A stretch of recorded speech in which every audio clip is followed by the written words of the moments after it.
నమస్తే, welcome to Andhraprabha. నేను విద్య.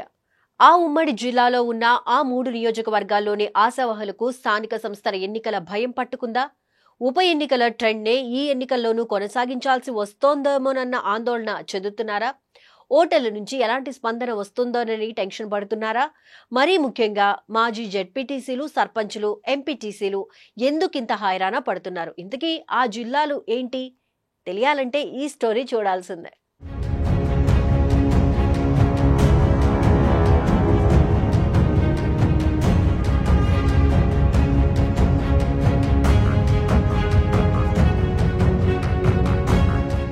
ఉమ్మడి నల్గొండ జిల్లా. ఇక్కడ జరిగిన ఉప ఎన్నికలు రాష్ట్రంలో రాజకీయాలను ఒక్కసారిగా హీటెక్కించాయి.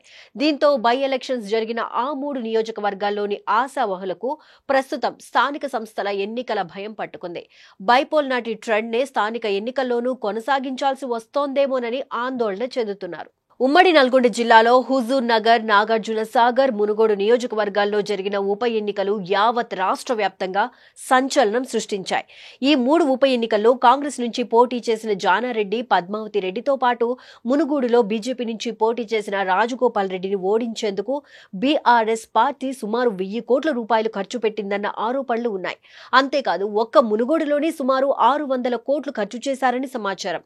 హుజూర్ నగర్, నాగార్జున సాగర్లో ఒక్కో ఓటరుకు 500 నుంచి 2000 రూపాయల వరకు అందించగా, మునుగోడులో ఓటర్లకు మాత్రం 3000 వరకు పంపిణీ చేశారు. అంతేకాకుండా ఇంటికి తులం బంగారం ఇస్తామని హామీ అప్పట్లో పెద్ద చర్చకు దారితీసింది. ఉప ఎన్నికల్లో మద్యం పైన ఆంక్షలు విధించినా మహబూబ్ నగర్, హైదరాబాద్ నుంచి అక్రమంగా తరలించి ఓటర్లను ప్రలోభాలకు గురిచేశారు. చికెన్, మటన్ షాపులు, హోటళ్లలో బిజినెస్ జోరుగా సాగింది. జాతీయ, రాష్ట్ర స్థాయి నాయకుల రాకతో మునుగోడు దద్దరిల్లిపోయింది.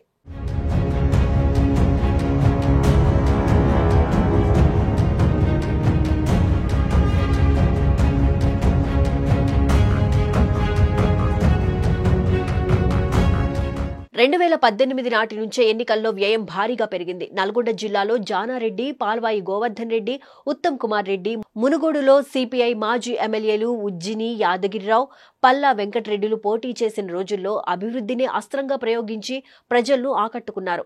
నాగార్జున సాగర్లో 7 సార్లు ఎమ్మెల్యేగా గెలిచిన జానారెడ్డి, హుజూర్ నగర్లో ఉత్తమ్ కుమార్ రెడ్డి 4 సార్లు, కోదాడలో 2 సార్లు ఎమ్మెల్యేగా గెలిస్తే మునుగోడులో సిపిఐ 4 పర్యాయాలు గెలుపొందింది. నాడు ప్రజలను ఆకట్టుకునేందుకు నియోజకవర్గ సమస్యల అభివృద్ధిపై ఫోకస్ పెట్టారు. 4 పర్యాయాలు కమ్యూనిస్టును గెలిపించిన మునుగోడులో రికార్డు స్థాయిలో ఎన్నికల ఖర్చు మాత్రం 2018 ఎన్నికల నుంచే మొదలైంది. ఇక సాగర్లో జానారెడ్డిని, హుజూర్ నగర్లో పద్మావతిని ఓడించేందుకు బీజేపీ, బీఆర్ఎస్ పార్టీలు సుమారు 350 కోట్ల రూపాయలు ఖర్చు చేశాయని తెలుస్తోంది.